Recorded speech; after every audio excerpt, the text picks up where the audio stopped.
Bakit nasa mukha mo pa din yung black mark? Bakit hindi natanggal? O ano kayo ngayon? Pa di ba? Nandito pa din yung black mark ko eh. Sabi ko naman sa inyo, hindi ako nagsisinungaling. At ikaw, o bakit ate? Eh yung black mark ko nandito pa din ah. Ha? Ano to? Anong ibig sabihin nito? Hindi naman siguro pwede magkaroon ng dalawang soulmate ang prinsipe. Talagang hindi pwede yun, ate. Aminin mo na lang kasi na peke yung sayo. Hindi nga ako nagsisinungaling, bunso. Kita mo? Nandito pa din, di ba? Nandito pa din yung black mark ko. Baka ikaw yung nagsisinungaling. Ano ba yan? Mas naguguluhan ako sa inyo eh. Bahala nga kayo dyan. Hey, liar. Pwede mo bang sabihin sa amin kung ano yung ginamit mo para hindi matanggal-tanggal yung peking marka mo? Girl, baka ang mahiwagang pintura ang ginamit dyan. Bunso, hindi ko na talaga alam kung ano yung ginawa mo o nilagay mo dyan sa mukha mo para hindi matanggal-tanggal yung peking marka mo. Alam mo, ang dami nang naaapektuhan. Lalong-lalo na ako na ate mo. Kaya bunso, please lang. Tama na. Ate, pwede ba? Tigilan mo nga ako. It's not my fault kung ako yung nagugustuhan ng prinsipe at hindi ikaw.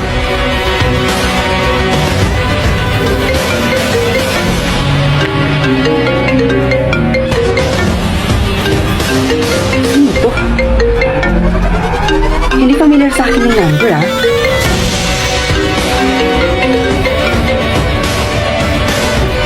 Hello? Alam ko yung black mark na nasa mukha mo ay totoo. At yung sa kapatid mo ay peke. Impostora siya.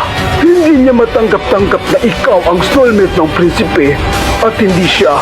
Kaya nagpaka-impostora ito para maagaw ang dapat ay para sa'yo. Ano? Paano niya nakakaya gawin yun sa akin? Eh, kapatid niya ako eh. Ate niya ako. Teka. Paano mo to nalaman? Eh, halos lahat ng tao, ayaw ako paniwalaan. Sino ka ba talaga? Hindi ko yan lahat pwedeng maipaliwanag dito sa call. Makipagkita ka sa akin, isisend ko sa'yo ang dapat mong puntahan. Hello po. Ako po yung kausap niyo kanina sa call. Nandito ka na pala. Nandito ako para tulungan kang mapatunayan sa maraming tao na nasa sayo ang totoong marka.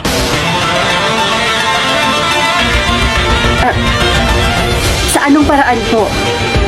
Please, tulungan niyo ako. Kailangan ko talaga ng tulong niyo.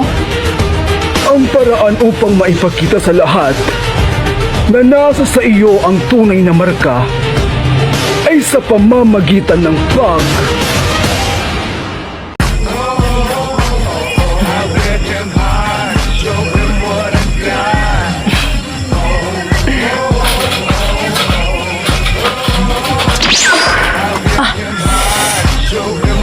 Ang lakas naman ng pagkabagsak nun, ah.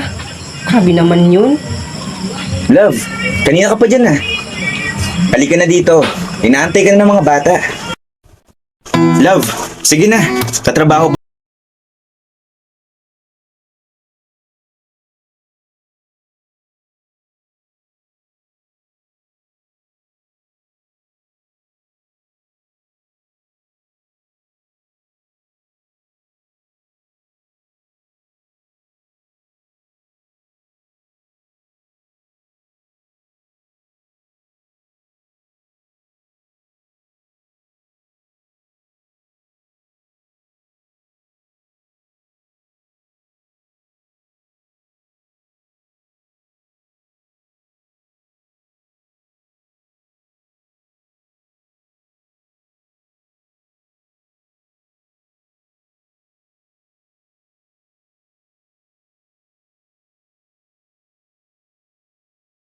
Ayaw mo lang eh.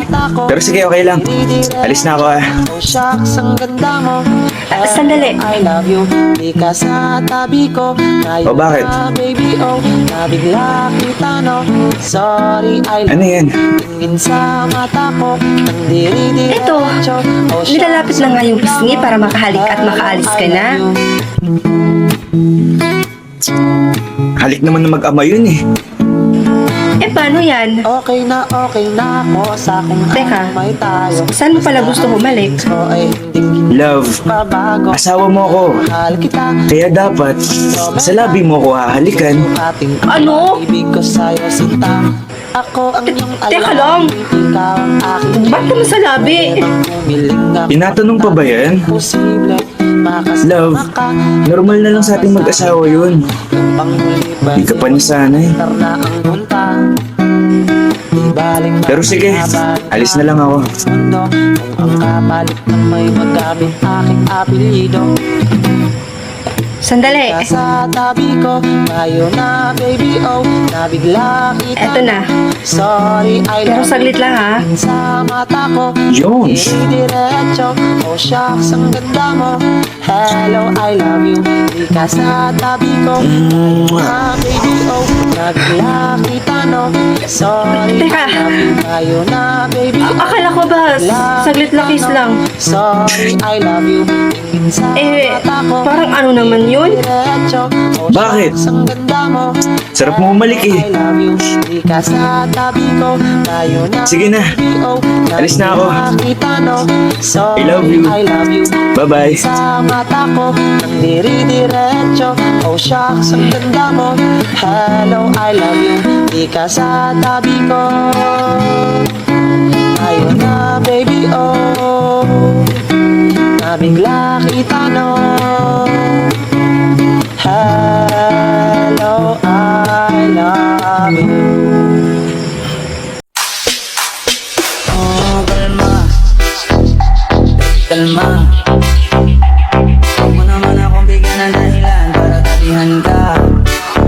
Oh, kalma. Pwede ka ba kumalma? Isang ngiti pa sa nilalapitan talaga kita. At habang tumatanga yung kotse, mas lalo ka bang kumitindi. Huwag mo naman ang asa ng sobra. Hindi ako makakaindi. Kaya wala akong pakialam kung merong makapinita. Anak, tingnan mo. Ang dami ang pinadala sa atin ng tatay mo ngayon. Nay, matanong ko lang, ano po ba talagang trabaho ni tatay sa ibang bansa? Bakit ang dami niya palaging pinapadalang pera? Anak naman, syempre marangal. Ano bang iniisip mo na nang-hold up yung tatay mo dun sa abroad? O siya anak, magbihis ka na doon at magsha-shopping tayo ngayon.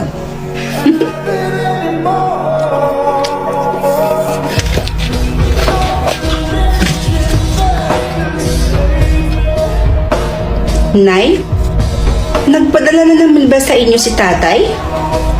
Eh di ba kakapadala lang yan nung isang araw? O bakit anak? Ayaw mo ba ng ganon? Na marami tayong pera? O ito na ha. Ayan. Baon mo yan. O yan ako, ubusin mo yung pera mo na yan ha.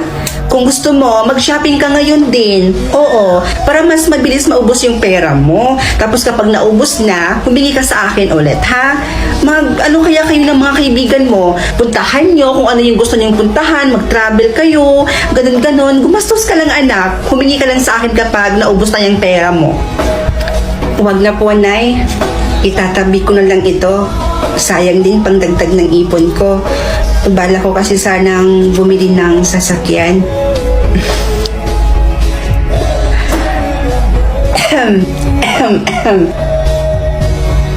Oh. Oy, ano bang hinihintay mo dyan, anak? Eh, testing mo na yung kotse mo. Nandoon na sa labas yung paborito mong kotse. Totoo ba to? May sasakyan na ako. Tay, bakit ganyan po yung tono ng boses nyo? May sakit po ba kayo? Baka Baka inaabuso niyo na po yung katawan niyo kakatrabaho. Eh, ang laki pa naman ng perang pinapadala niyo dito sa amin sa Pilipinas. Tay, may itatanong lang po sana ako sa inyo. Ayaw po kasi sabihin sa akin ni nanay eh. Tay, ano po ba talagang trabaho niyo dyan sa abroad?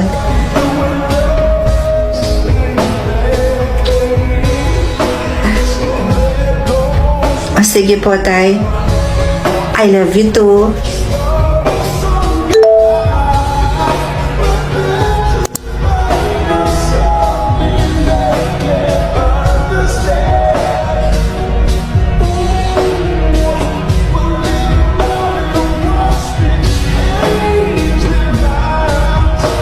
Ano pa naman yan, Berto? Magpagaling ka na niyan. Paano naman tayo niyan kapag umuwi ka? Diyan ka na lang? Ano ka ba naman? Magpagaling ka dyan, tapos magtrabaho ka na ulit. Tapos yung pipiliin mo makatrabaho mo, yung walang sakit. Nay, ay, anak, si tatay ba to? Si tatay ba yan? Sabihin niyo sa akin ng totoo, Nay. Ano po ba talagang trabaho ni tatay sa abroad? Bakit ang bilis natin yumaman? Oo na, eto na. Eto na, sasabihin ko na. Ang trabaho kasi ng tatay mo sa Malaysia, anak,